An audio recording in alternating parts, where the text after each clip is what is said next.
Hello, in this video, I'd like to present something about how we can connect in our communication.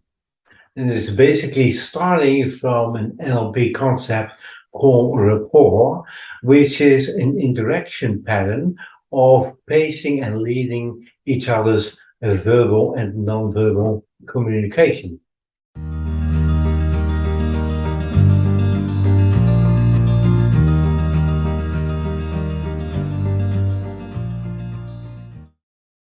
And if I think about how we connect in our communication, I am often reminded about the story that I once read in the book of George Colreiser, which is called Hostage at the Table. Now, in this book, George explains how we can become a hostage from our own emotions, especially on the times of stress or high impact. And he basically deals very comprehensively with how we can train our mindset, our skills, and our ability to engage in a dialogue to be much more efficient in our communication. So I'm going to start with the opening story, which I'm going to tell from a slightly different perspective. So there was a 9-year-old girl who was staying with her grandparents in Kansas. And her grandfather went away for work and she got to sleep with her grandmother in bed. And it happened that on this night, there was a serial murderer who escaped from prison. And he was on the run from authorities and had already in another house entered the premises and unfortunately killed all the occupants. And now this rather dangerous person entered the home where the grandmother and the granddaughter were laying asleep. And we're now picking up the story from the perspective of this young girl as she remembers it later in her life as a very impactful experience, which was yet also very special and inspiring. Because this is what she tells what happened next. So this gentleman enters into their house, and her grandmother, at some point, she woke up, as well as her granddaughter. And beside the bed was standing this man, dripping from the rain, with something in his hand that looked like a wooden club. And the granddaughter lady recalls, I can clearly remember in that moment that my grandmother touched my hand. And there was such a sense of calm and connection that I experienced in that moment. And I saw my grandmother engage with this strange man beside the bed. And she said, it's cold and it's raining outside. You've come to the right place. If you just put down that piece of wood and go into the living room, I will get dressed and make you a meal, and you can stay here for the night. And then there was a long silence.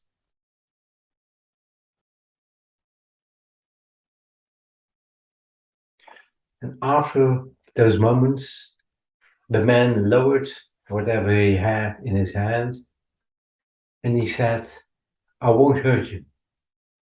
And he went into the living room, and this grandma of this little girl got dressed and made this man a meal, got him some dry clothes, made him somewhere to sleep next to the fireplace, and they went back to sleep again.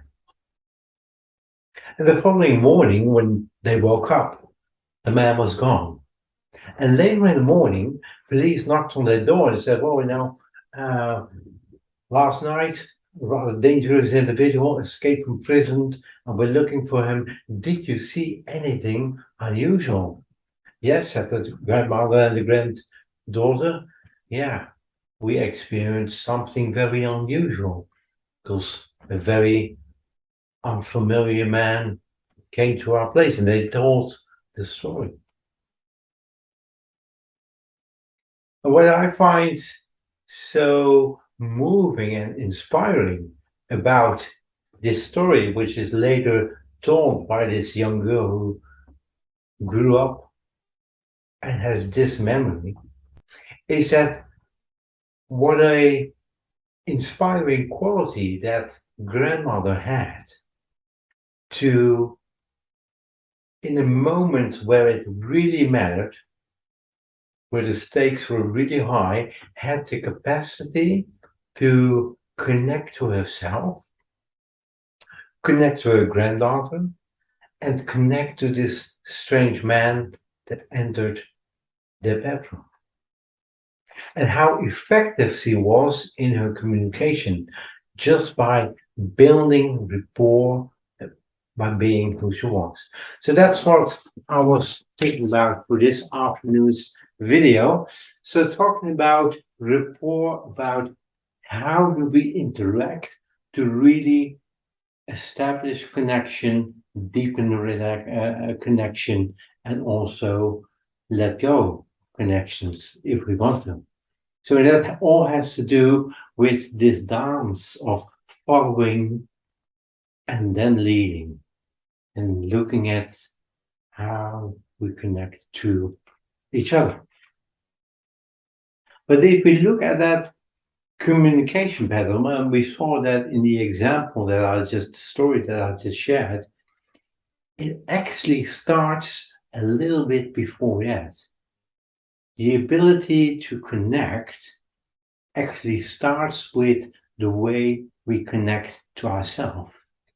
And there's a very nice model coming from transactional analysis that we can use to get into that topic. And this model is called the existential positions. And basically, transactional analysis says, well, if you look at how people connect in their communication, it has to do with their script, with the unconscious story that they tell about themselves, others, and the world around them. And if I meet with you, our scripts basically either collide or interlock, depending on how we play it out, how we write it, and how we play it out. So it's a simple model to begin with, but which also has surprisingly more steps to go in depth if you choose to do so. So have a look. This is the model which basically starts with the horizontal line, which is about how do I experience myself? And I can either experience myself as, okay, I'm at some level, I'm not okay. My self-image, the way I experience myself in relationship to others is somehow on the negative, on the minus. And I can also experience myself as, hey, I'm okay. Of course, there's things for me to learn, and there's no failure, only feedback. But from a basic standpoint, I'm okay. And of course, these are not black and white categories. They are like a sliding scale or a continuum that we can move back and forward in various contexts. And the same on the vertical axis, I can look at the other person and I can basically look down on people and say, well, something about you I don't really like, or it's annoying, and I really think you're not okay, even if I don't tell you that. My communication and my feeling is, I'm not so sure. But I can also look up to you, say, wow, that's amazing. What beautiful qualities in what I'm seeing you do. And that's really something. And so we get 4 quadrants about how we can basically have our attitude, our basic, or maybe a better word is even our state of being, our thoughts and our emotion about ourselves and the other. So if I'm in the I'm okay, you're okay position, that would make for the best state of being to be most effective in our communication.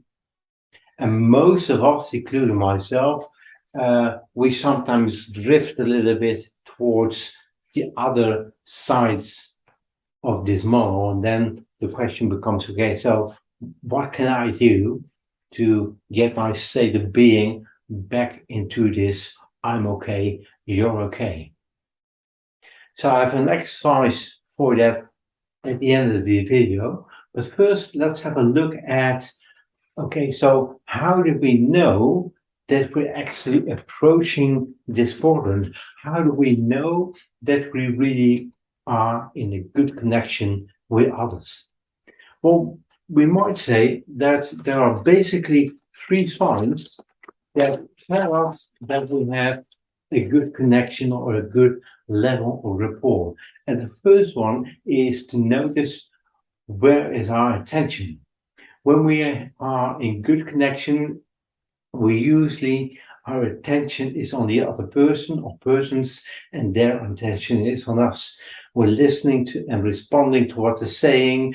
There's a level of spontaneity, and we're really engaging both verbally and non-verbally in the dialogue.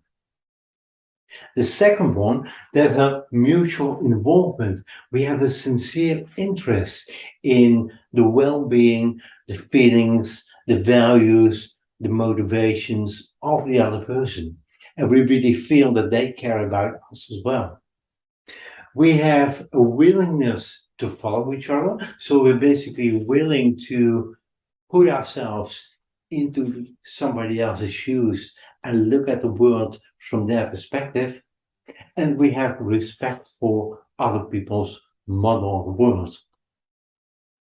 And very useful to use in your mindset in that regard is that in actual fact, you don't even have to like or even agree with another person to still create quite a good level of rapport and a good connection in your communication. And of course, it becomes easier when you like the person, but it's not really necessary.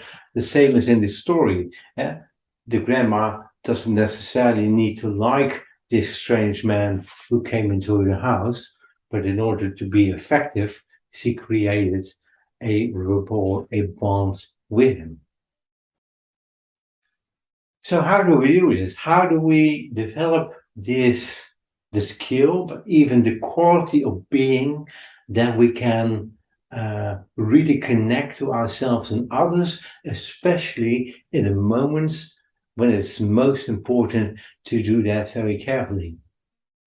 Now, there are many ways to do that. And for this video, I thought it would be nice to share a short technique that you can practice. And although it's relatively simple, it has quite a number of wide applications. So if you run with it, you will find it's a very, very powerful technique to use in virtually any situation where you want to be in touch with yourself. And from there, go to the I am okay, you're okay connection quadrant. So I like to call this exercise the core of yourself. basically taking it from the Jungian perspective of the self as being all the potentialities that we have. And the steps are as follows. The first one is relax. Just become aware of your body and maybe just lower your breath a little bit towards the abdominal area. And then let go of time, of movement, and of space. And this, of course, introduces an aspect of quantum physics to work with your perception and neurology. You just simply let go of your thoughts about time, of movement, and of space. And then turn your attention on the center of yourself. And that's, of course, presupposing that there is such a thing, but just experiment if you want to for yourself. Okay, well, where would that center of myself be? And wherever that is for you, see if you can find it inside of your body. And then just be curious about, okay, so what's the shape? What's the color? What's the feeling? What's the movement? What's the sounds that I get from the core of myself? How can I get acquainted to who I am in a very physical and very sensory way? So that's basically the technique for connecting with the core of yourself, which has a broader application than just communication. But for the video for today, for making rapport, if you have that connection to the core of yourself, you can then ask yourself the question, okay, so how can I move towards the I'm okay, you're okay state of mind? What do I need to do to get and really embody that state of mind in this specific context? And then you see what your intuition, your unconscious mind, your inspiration tells you to do. So that's the video for today. Thank you very much for watching. Feel free to leave your comments and experiences below. And I'm looking forward to meeting you next time. Thank you. Have a good day.